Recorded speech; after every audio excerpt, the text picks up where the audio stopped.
నమస్కారం భారత్ 9 న్యూస్ కి స్వాగతం. హెడ్లైన్ చూద్దాం. లోక్సభ రెండవ దశ ఎన్నికల్లో 60.96% పోలింగ్. రేపటి నుంచి సీఎం జగన్ ఎన్నికల ప్రచారం. రాష్ట్రాన్ని నాశనం చేస్తుంటే చూస్తూ ఊరుకోను కేసీఆర్. కేటీఆర్ పై వ్యాఖ్యలు. కొండా సురేఖకు సీఈసీ నోటీసులు. లోక్సభ రెండవ దశ ఎన్నికల్లో పోలింగ్ మరింత తక్కువగా నమోదైంది. తొలి విడతలో 65.5% పోలింగ్ నమోదు కాగా రెండో విడతలో అంతకంటే తక్కువగా 60.96% పోలింగ్ మాత్రమే నమోదైంది. రెండో విడత ఎన్నికల పోలింగ్ మొత్తం 13 రాష్ట్రాలు కేంద్రపాలిత ప్రాంతాల్లోని 88 లోక్సభ నియోజకవర్గాల్లో జరిగింది. ఈ 88 నియోజకవర్గాల్లో కేరళలోని మొత్తం 20 లోక్సభ స్థానాలున్నాయి. అదేవిధంగా కర్ణాటకలో 14, రాజస్థాన్లో 13, ఉత్తరప్రదేశ్, మహారాష్ట్రలో 8 చొప్పున, మధ్యప్రదేశ్లో 7, అస్సాం, బీహార్లో 5 చొప్పున, పశ్చిమ బెంగాల్, ఛత్తీస్గఢ్లలో 3 చొప్పున, జమ్మూ కాశ్మీర్, మణిపూర్, త్రిపురలో ఒక్కో లోక్సభ స్థానానికి పోలింగ్ జరిగింది. ఏపీ సీఎం వైఎస్ జగన్ నిర్వహించిన మేమంతా సిద్ధం బస్సు యాత్ర గ్రాండ్ సక్సెస్ అయింది. ఎన్నికల తొలి విడత ప్రచారంలో భాగంగా మార్చి 27న వైఎస్ఆర్ జిల్లా ఇడుపులపాయలో దివంగత నేత వైఎస్ రాజశేఖర రెడ్డి ఘాట్ వద్ద నివాళులర్పించి మేమంతా సిద్ధం బస్సు యాత్ర చేపట్టిన సీఎం జగన్ బుధవారం శ్రీకాకుళం జిల్లా అక్కవరం వద్ద నిర్వహించిన సభతో ముగించారు. 22 రోజుల పాటు 23 జిల్లాలు 86 నియోజకవర్గాల్లో 2188 కిలోమీటర్ల మేర సాగిన బస్సు యాత్రకు జనాలు బ్రహ్మరథం పట్టారు. ఇక మరోసారి అధికారంలోకి రావడమే లక్ష్యంగా ఎన్నికల ప్రచార భేరిని సీఎం మోగించనున్నారు.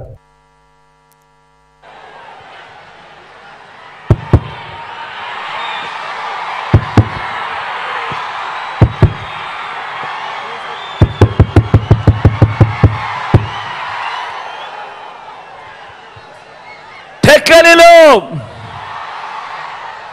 శ్రీకాకుళం జిల్లా సిద్ధం.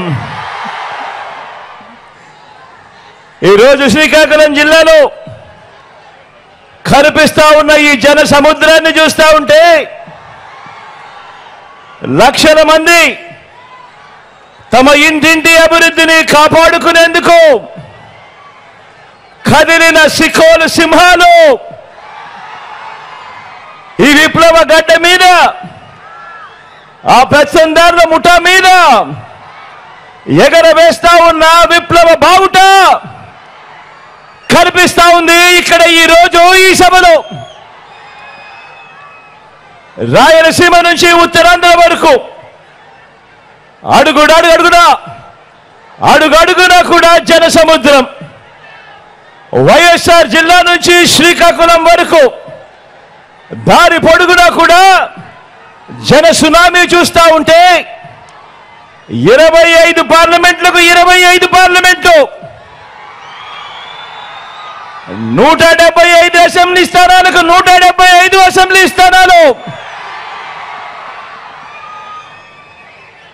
మొత్తంగా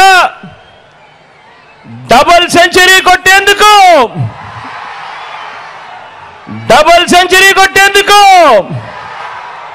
మీరంతా సిద్ధమేనా?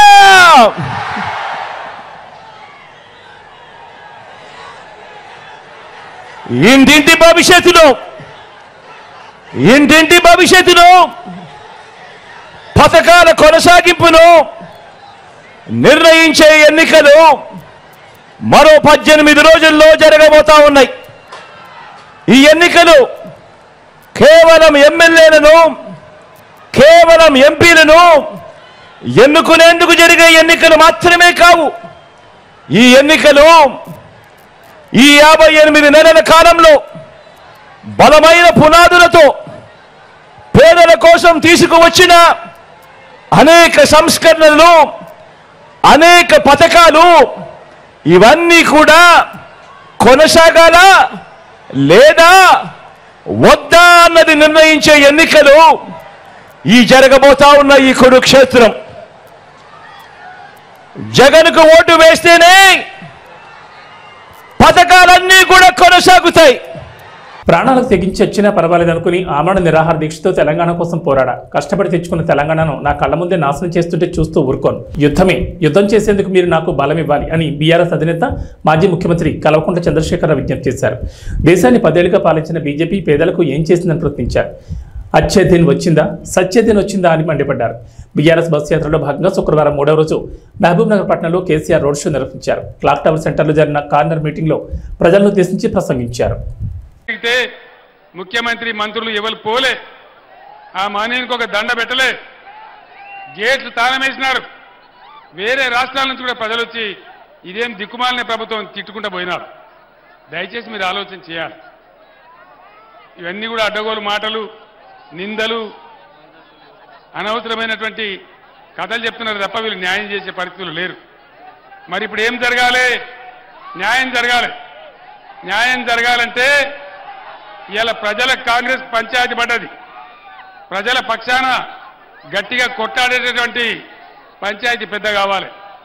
ఆ పంచాయతీ పెద్ద ఎవరు? కేసీఆర్ఏనా? బీఆర్ఎస్ ఏనా? నేను మీ అందరినీ ప్రార్థించేది ఒకటే, నేను ఇంకా సూర్యాపేటకు వెళ్ళాలా, విషయాలన్నీ మీరు టీవీలో చూస్తూ ఉన్నారు. నిన్న రాత్రి టీవీ 9లో నేను కూడా అన్ని చెప్పినాను, మీకు అన్ని విషయాలు తెలిసిపోయినాయి. తప్పకుండా మళ్ళా మన రాజ్యమే వస్తుంది, అనుమానం లేదు. ఎవడు కూడా ఆపలేడు. బ్రహ్మాండంగా తెలంగాణ మనం కలగన్న బంగారు తెలంగాణ అయ్యేదాకా మనం అద్భుతంగా తీసుకొని పోవాలి. నేను మిమ్మల్ని అందరినీ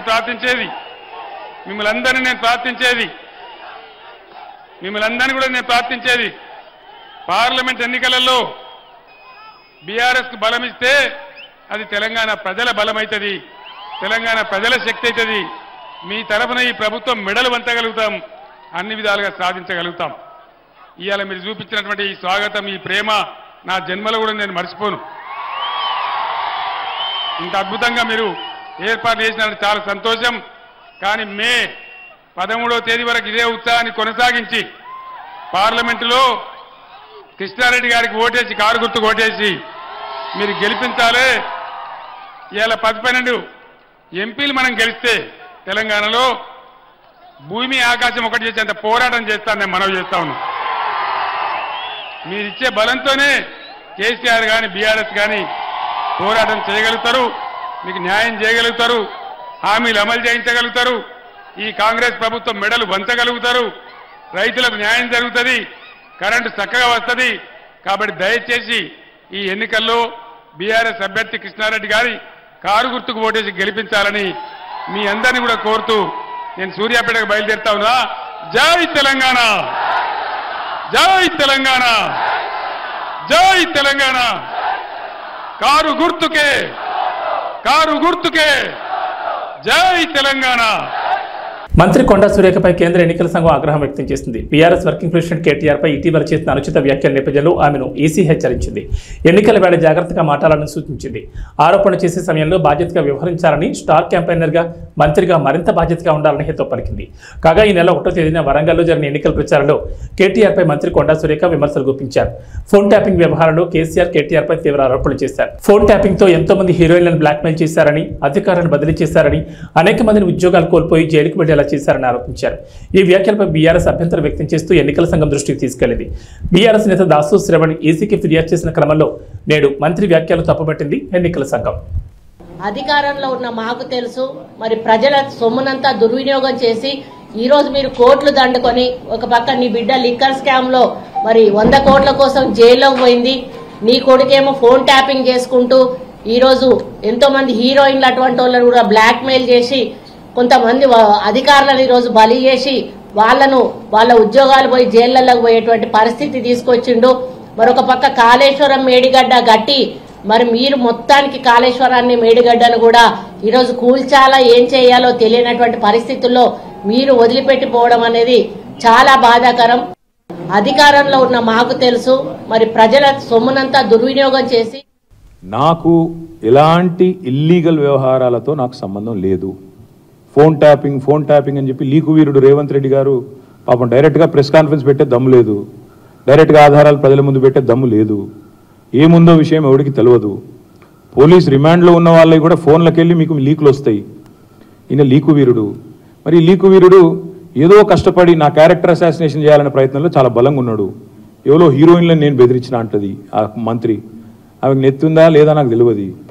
నాకు అంత కర్మేంది, నాకు ఈ దిక్కుమాలిన పనులు చేయాల్సిన పరిస్థితి ఏంది, నాకు ఎలాంటి ఫోన్ ట్యాపింగ్ వ్యవహారంతో నాకు ఎలాంటి సంబంధము లేదు. ఈ అడ్డమైన మాటలు ఎవరైనా మాట్లాడితే, చెత్త మాటలు ఎవరైనా మాట్లాడితే వారు మంత్రి అయినా ముఖ్యమంత్రి అయినా తాట తీస్తాము, లీగల్గానే చూసుకుంటాం. తాట తీస్తామంటే మళ్ళీ మీరు ఇదే యూట్యూబ్లో తమ్మునీళ్ళు పెట్టి తాట తీస్తామన్నాడు ఈయనకు అహంకారం ఎక్కువ అని చూపెడకూరి. అదో వినండి, తొందరపడకండి. తప్పకుండా లీగల్గానే ఎదుర్కొంటాం, న్యాయపరంగానే ఎదుర్కొంటాం. మాకు ఎవరిని బెదిరించాల్సిన అవసరం కానీ ఎవరిని. మంత్రి కొండా సురేఖకు లీగల్ నోటీసులు పంపారు బీఆర్ఎస్ వర్కింగ్ ప్రెసిడెంట్ కేటీఆర్. దీనికి సంబంధించి పూర్తి అప్డేట్స్ మా ప్రతినిధి సతీష్ ఫోన్ ద్వారా అందిస్తారు. సతీష్, కేటీఆర్ కొండా సురేఖకు లీగల్ నోటీసులు పంపించినట్లుగా తెలుస్తుంది. దీనిపై సురేఖ కూడా స్పందించినట్లుగా సమాచారం అందుతుంది. డీటెయిల్స్ ఏంటి?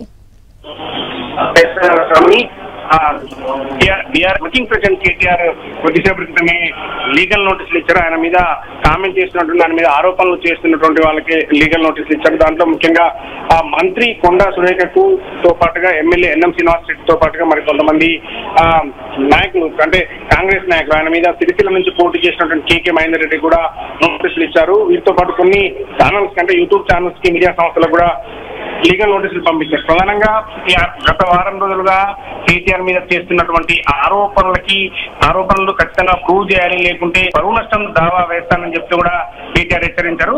చెప్పినటువంటి విధంగానే పరువు నష్టం కోసం సంబంధించి ఇప్పుడు లీగల్ నోటీసులు కూడా పంపించారు.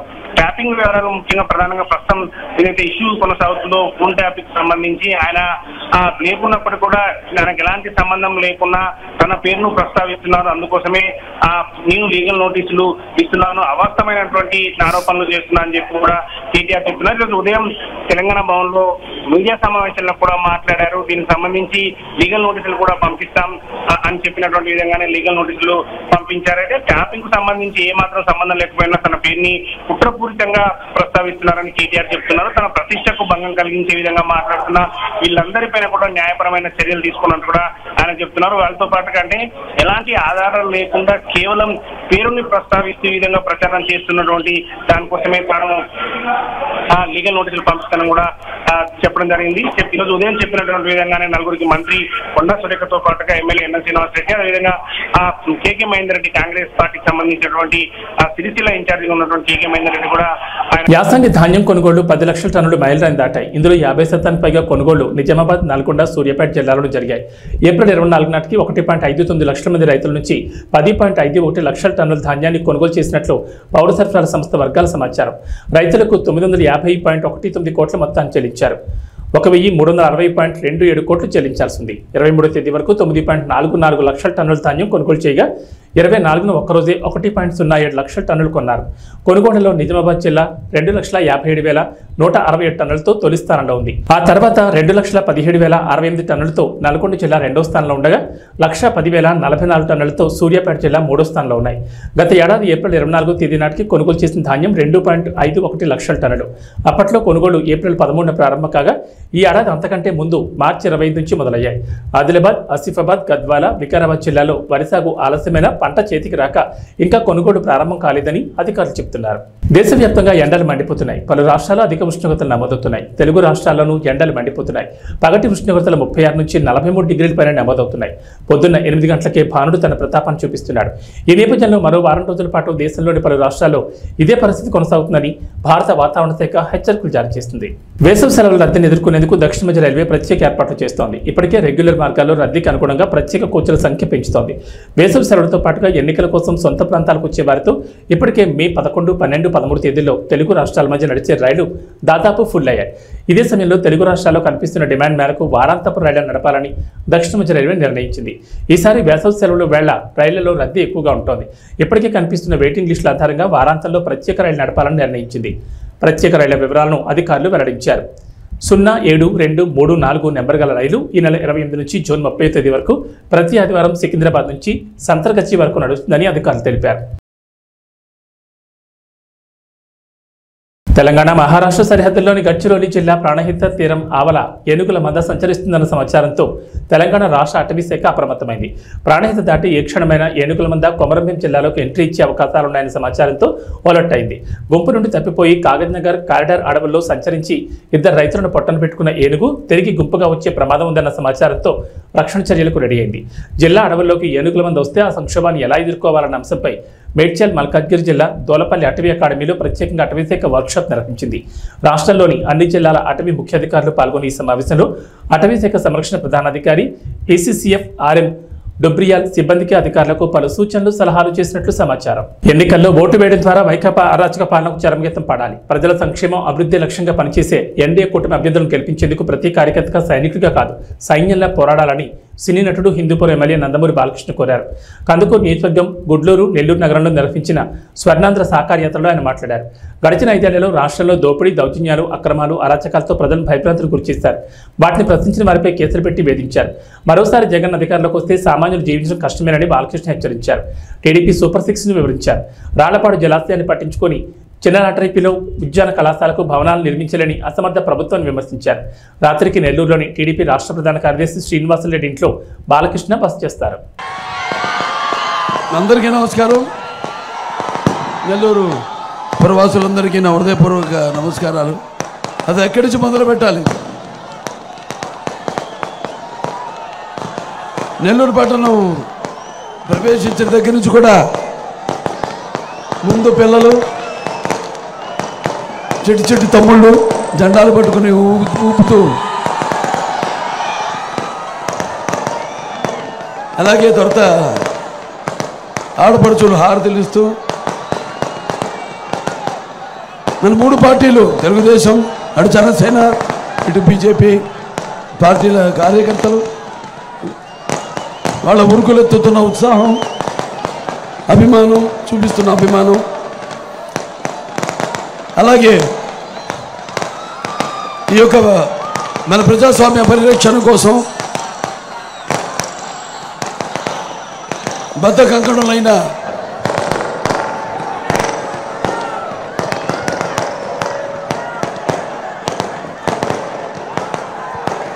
ప్రజలందరికీ, అలాగే తెలుగుదేశం పార్టీ విజయాలకి హారతలిస్తూ, అలాగే నీరాజనాలు అర్పిస్తున్న నా తెలుగింటి ఆడపడుచులకి, యువతరానికి ప్రతినిధులు, నవతరానికి నాయకులు, భావతరానికి భారతదేశపు మహాశక్తి అయిన యువతరానికి నా అభిమానులు ముందుగా నా హృదయపూర్వక చేస్తే రాళ్ళంత జనం,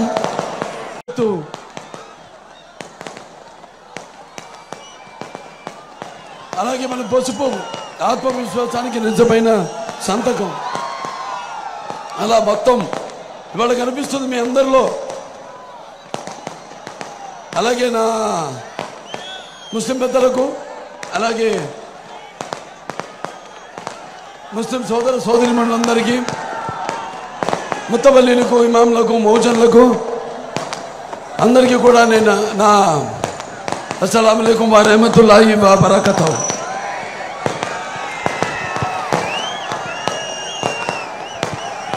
ఇప్పుడు ఇవాళ మన రాష్ట్రం చాలా క్లిష్ట పరిస్థితుల్లో ఉంది. కాబట్టి ఈ జరగబోయే ఎన్నికల రణరంగంలో మన భవిత కోసం, అలాగే మన రాష్ట్ర భవిత కోసం, మన భావితరాల భవిత కోసం మనం పోరాడవలసిన ఇదొక మహాకురుక్షేత్రం, महायुद्धम। मैं हिंदुस्तान हूँ, हिमालय मेरे सरहदों के निगहबान और गंगा मेरी पवित्रता की सौगंध। तारीख के इंतजार से मैं अंधेरों और उछालों का साथी हूँ और मेरे खाक पे संगे मरमर आने में चादरों में लिपटी हुई ये इमारतें दुनिया से कह रही है कि जालिमों ने मुझे लूटा, मेहरबानों ने मुझे संभाला, नादानों ने मुझे जंजीरें पहना दी और मेरे चाहने वालों ने उन्हें खान फेंका। सारे जहां से अच्छा हिंदू सिता हमारा, हम बुलबुले हैं कि इसके ये गुल सिता हमारा। ఇలా మత సామర్థ్యానికి, అలాగే సర్వమత సౌభ్రాతృత్వానికి ఒక ప్రతీక మన దేశం. ఇవాళ మరి నాన్నగారి దగ్గర నుంచి కూడా మనం గుర్తు చేసుకోవాల్సిన అవసరం ఉంది. ఇవాళ పరిస్థితులు అలా ఉన్నాయి. మరి ఆనాడు నాన్నగారు ముందుగా అటువంటి ఆయన కడుపులో జన్మనిచ్చినందుకు, నన్ను మీ అందరి గుండెలో ఆయన ప్రతిరూపంగా నిలిపినందుకు విశ్వవిఖ్యాత నట సార్వభౌమ, అలాగే నటనకి విశ్వరూపం ఏమిటో చూపించిన నటసింహం అలాగే నాకు ఐపీఎల్లో పంజాబ్ కింగ్స్ జూల్ విదిల్చింది. భారీ టార్గెట్ చేజింగ్లో జానీ బేర్స్టో 48 బాల్స్లో 8 4లు 9 6లతో 108 రన్లు చేసి నాటౌట్గా నిలిచారు. శశాంక్ సింగ్ 28 బాల్స్లో 2 4లు 8 6లతో 68గా నాటౌట్ నిలిచారు. ప్రభు సిమ్రాన్ సింగ్ 20 బాల్స్లో 4 4లు 5 6లతో 54 రన్స్ దంచుకొట్టడంతో శుక్రవారం జరిగిన లీగ్ మ్యాచ్లో 8 వికెట్ల తేడాతో కోల్కతాపై గ్రాండ్ విక్టరీని అందుకుంది. దీంతో టీ20 హిస్టరీలో అత్యధిక లక్ష్యాన్ని ఛేదించిన తొలి జట్టుగా రికార్డులకు ఎక్కింది. టాస్ ఓడిన కోల్కతా 20 ఓవర్లలో 261కి 6 వికెట్లు నష్టపోయి స్కోర్ చేసింది. ఫిలిప్ సాల్ట్ 37 బాల్స్లో 6 4లు 6 6లతో 75, సునీల్ నరైన్ 32 బాల్స్లో 9 4లు 4 6లతో 71, వెంకటేష్ అయ్యర్ 39తో రాణించారు. తర్వాత పంజాబ్ 18.4 ఓవర్లలో 262 వికెట్ల నష్టానికి స్కోర్ చేసి నెగ్గింది. బేస్టోకు player of the match award లభించింది. సార్వత్రిక ఎన్నికల్లో కూటమి ప్రభుత్వం అధికారంలోకి రావడం ఖాయమని పాలకొల్లు టీడీపీ అభ్యర్థి ఎమ్మెల్యే డాక్టర్ నిమ్మల రామానాయుడు జోషి చెప్పారు. పాలకొల్లులోని ఎమ్మెల్యే క్యాంపు కార్యాలయంలో ఏర్పాటు చేసిన విలేకరుల సమావేశంలో ఆయన పాల్గొని మాట్లాడారు. సంక్షేమం చంద్రబాబుతోనే జరుగుతుందని, ప్రగతి పదంలో రాష్ట్రం పరుగులు తీయాలంటే ఆయన సీఎం కావాలన్నారు. ఈ నియోజకవర్గంలో మన పాలకొల్లు మన రామానాయుడు పేరుతో నిర్వహించిన పాదయాత్రలో ప్రజల నుంచి విశేష స్పందన కనిపించిందన్నారు. వారంతా సైకిల్ గుర్తుపై ఓటు వేసి తనను గెలిపించడానికి సిద్ధంగా ఉన్నారని వెల్లడించారు. ఈ సమావేశంలో వివిధ మండలాల పార్టీ అధ్యక్షులు, అనుబంధ విభాగాల నాయకులు పాల్గొన్నారు. ఏదైతే రేపు 13వ తారీఖున జరిగేటువంటి ఆంధ్రప్రదేశ్ రాష్ట్ర శాసనసభ పార్లమెంట్ ఎన్నికలు ఏవైతే ఉన్నాయో ఆంధ్రప్రదేశ్ రాష్ట్రంలో ఒక పెను సంచలనం సృష్టించబోతూ ఉన్నాయి. ఆంధ్రప్రదేశ్ రాష్ట్ర చరిత్రలో ప్రజలందరూ కూడా తెలుగు జాతి 5 కోట్ల మంది యావత్తు ఒకే పక్షాన వచ్చి తెలుగుదేశం, జనసేన, బీజేపీ కూటమికి పనిచేసి రికార్డు స్థాయిలో 175కి 160 సీట్లు రేపు ఆంధ్రప్రదేశ్ రాష్ట్రంలో గెలుచుకున్నటువంటి పరిస్థితి రేపు రాబోయేటువంటి ఎన్నికల్లో కనిపిస్తున్నటువంటి పరిస్థితి. కలిసి ఏదైతే ఎన్నికలకు వెళ్తూ ఉన్నామో రేపు పాలకొల్లు నియోజకవర్గంలో కూడా తెలుగుదేశం, జనసేన, బీజేపీ కూటమి అభ్యర్థిగా అసెంబ్లీ మరియు పార్లమెంట్ పాలకుల్లో సునామీ సృష్టించబోతుందనే విషయాన్ని కూడా ఈ సందర్భంగా తెలియజేసుకుంటూ ఉన్నా. ఎందుకంటే ఈరోజు పర్టికులర్గా గత 60-70 రోజుల నుంచి మన పాలకొల్లు, మన రామానాయుడు ఇంటింటికి పాదయాత్రలో ప్రతి గడప తొక్కినప్పుడు, ప్రతి అవ్వను పలకరించినప్పుడు, ప్రతి గృహిణిని మరి పలకరించినప్పుడు, ప్రతి యువత, ప్రతి రైతు, మరి ప్రతి ఒక్కరూ కూడా నాతో కలిసి మాట్లాడుతూ ఉన్నప్పుడు వాళ్ళందరిలోని కూడా ఒకటే భావన కనిపిస్తూ ఉంది. ఏదైతే కష్టపడి పండించినటువంటి రైతు పంట పండించలేనటువంటి పరిస్థితి ఉంది. ఏదైతే ప్రతి ఇంటిలోని కూడా బాధుడితో ఇంట్లో మరి ఏదైతే వంటింటి బడ్జెట్ కూడా మరి మా బడ్జెట్ మీద ప్రభావం చూపేటువంటి పరిస్థితి ఉంటుంది అని ఆ గృహిణి కానీ, ఉద్యోగాలు ఉపాధి కల్పన లేక యువత కానీ, ఇట్లా ప్రతి రంగము కూడా మరి వేళ ఈ ప్రభుత్వం మీద వ్యతిరేకత అనేది చాలా క్లియర్గా కనిపిస్తున్నటువంటి పరిస్థితి. దానితో రేపు ఎన్నికల్లో ఖచ్చితంగా తెలుగుదేశం, జనసేన, బీజేపీని గెలిపించుకోవాలనేటువంటి ఆలోచన నియోజకవర్గంలో ఉన్నటువంటి ప్రతి గడప నుంచి కూడా వినిపిస్తున్నటువంటి మాట. ఆశీర్వదించడానికి ప్రజలందరూ కూడా సిద్ధంగా ఉన్నారు. దానికి ఉదాహరణే మొన్న జరిగినటువంటి నామినేషన్. ఏదైతే ఆ రోజు 19వ తేదీన మరి తెలుగుదేశం పార్టీ అభ్యర్థిగా, జనసేన, బీజేపీ బలపరిచినటువంటి అభ్యర్థిగా నేను నామినేషన్ వేయడానికి ఒక్క పిలిపిస్తే, మరి వేళ జనసేన, బీజేపీ నాతో పాటు పిలిపిస్తే మరి వేలాదిగా ఆ రోజు 19వ తారీఖున స్వచ్ఛందంగా సైకిళ్ళు వేసుకుని పెద్ద ఎత్తున మరి ర్యాలీ ఒక ప్రవాహం లాగా మరి ఆ రోజు మరి ఉన్నటువంటి పరిస్థితి నేను కాదు, మీ మీడియా సాక్షిగా మరి ప్రపంచం అంతా కూడా చూసినటువంటి పరిస్థితి. రేపు పాలకొల్లులో జరిగేటువంటి ఎన్నిక ప్రజాబలానికి, ధనబలానికి మధ్య జరుగుతుంది. ఖచ్చితంగా ప్రజాబలం ముందు ధనబలం ఆగదు, ప్రజలే గెలుస్తారు, పాలకొల్లే గెలుస్తుంది అనే విషయాన్ని సందర్భంగా తెలియజేసుకుంటున్నాం. Thank you. ఇంటి వద్దకే సంక్షేమ పథకాలు అందించిన ఘనత వైఎస్ఆర్సీపీకి దక్కుతుందని ఈ పార్టీ అభ్యర్థి భీమవరం ఎమ్మెల్యే గ్రంథి శ్రీనివాస్ తెలిపారు. భీమవరం నియోజకవర్గ పరిధిలోని 1వ పట్టణంలో నిర్వహించిన ఎన్నికల ప్రచారంలో ఆయన పాల్గొని మాట్లాడారు. మరోసారి తాను గెలిపిస్తే పట్టణాన్ని మరింత అభివృద్ధి చేస్తానని ప్రకటించారు. ఇప్పటికే 130 కోట్ల రూపాయలతో అభివృద్ధి పనులు చేసినట్లు వెల్లడించారు. ఈ కార్యక్రమంలో పార్టీ నాయకులు, వివిధ కార్పొరేషన్ల డైరెక్టర్లు పాల్గొన్నారు. మీ అమూల్యమైన ఆశీస్సుల కోసం మీ ముందుకు వస్తున్నారు. మీ ఆశీస్సులు ఎవరు కూడా నడవద్దని దయచేసి మన ప్రీతమ నాయకులు గండి శ్రీనివాస్ గారు మీ అమూల్యమైన ఆశీస్సుల కోసం మీ ముందుకు వస్తున్నారు. మా ముగిలిత హస్తాలతో మీ ముందుకు వస్తున్నారు. ఎన్నికల గుర్తు ఫ్యాన్ గుర్తుపై ఓట్లేసి అత్యధిక మెజార్టీని గెలిపించమని కోరుచు మీ ముందుకు వస్తున్నారమ్మా మన గండి శ్రీనివాస్ గారు. మన ప్రీతమ నాయకులు గండి శ్రీనివాస్ గారు మీ ముందుకు వస్తున్నారు. అమ్మలారా, అయ్యలారా, అక్కలారా, అన్నలారా మీ ముందుకు వస్తున్నారమ్మా.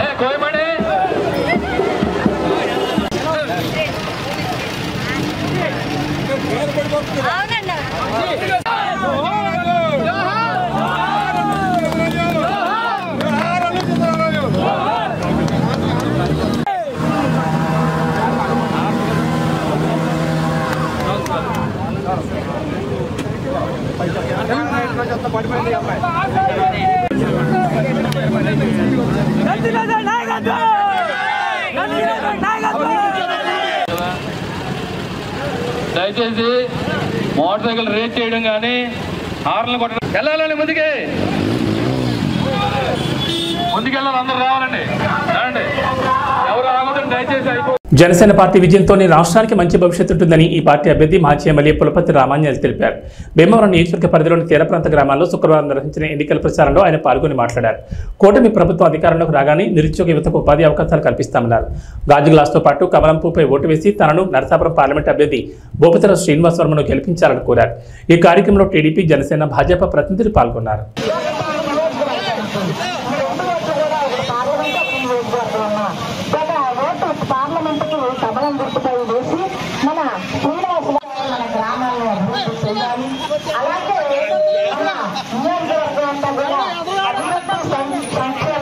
సాధించాలి అన్న ముఖ్య ఉద్దేశంతో మరొకసారి మీ ముందుగా వస్తున్నారండి. మన ఉమ్మడి అభ్యర్థిగా మన పులపర్తి రామాంజనేయులు గారిని మీ ముందుగా వస్తున్నారండి. మన ఉమ్మడి అభ్యర్థిగా మన పులపర్తి రామాంజనేయులు గారిని ఎమ్మెల్యే. రాష్ట్రంలోని ప్రజలు మళ్లీ జగనన్న పాలన కావాలని ఉండి వైఎస్ఆర్సీపీ అభ్యర్థి పీవీఎల్ నరసింహరాజు తెలిపారు. నియోజకవర్గ కేంద్రమైన ఉండిలో నిర్వహించిన వైఎస్ఆర్ కాంగ్రెస్ పార్టీ కార్యకర్తల ఆత్మీయ సమావేశంలో ఆయన పాల్గొని మాట్లాడారు. ప్రభుత్వం ప్రవేశపెట్టిన పథకాలు పేద ప్రజలను అభివృద్ధి వైపు నడిపిస్తుందన్నారు. ఫ్యాన్ గుర్తుకు బొట్టు వేసి జగన్మోహన్ రెడ్డిని మరోసారి ముఖ్యమంత్రిని చేయాలన్నారు. ఈ కార్యక్రమంలో పార్టీ నాయకులు పాల్గొన్నారు.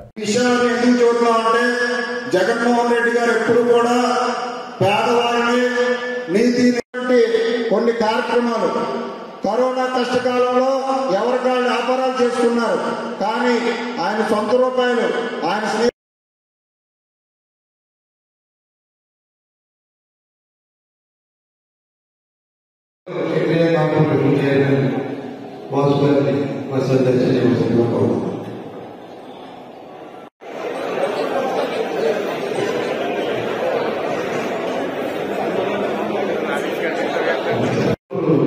అందరూ కూడా బాధ్యత చేయాలి తప్ప అయినట్టే కాదు. మన పార్టీ ముఖ్యం చంద్రబాబు గారు మాకు ఆయన స్నేహితులు అని చెప్పి ఆయన వెంటే ఉండేది. ఆయన నిరుపేదలు అందరూ కూడా బాధ్యత చేయాలి తప్ప అయినట్టే కాదు. మన పార్టీ ముఖ్యం చంద్రబాబు గారు మాకు ఆయన స్నేహితులు అని చెప్పి ఆయన వెంటే ఉండేది. ఆయన నిరుపేదలు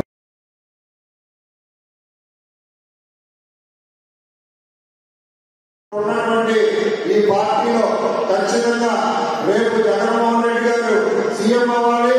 ఇక్కడ నరసింహరాజు. ఇవి బులెటిన్ విశేషాలు. నమస్కారం.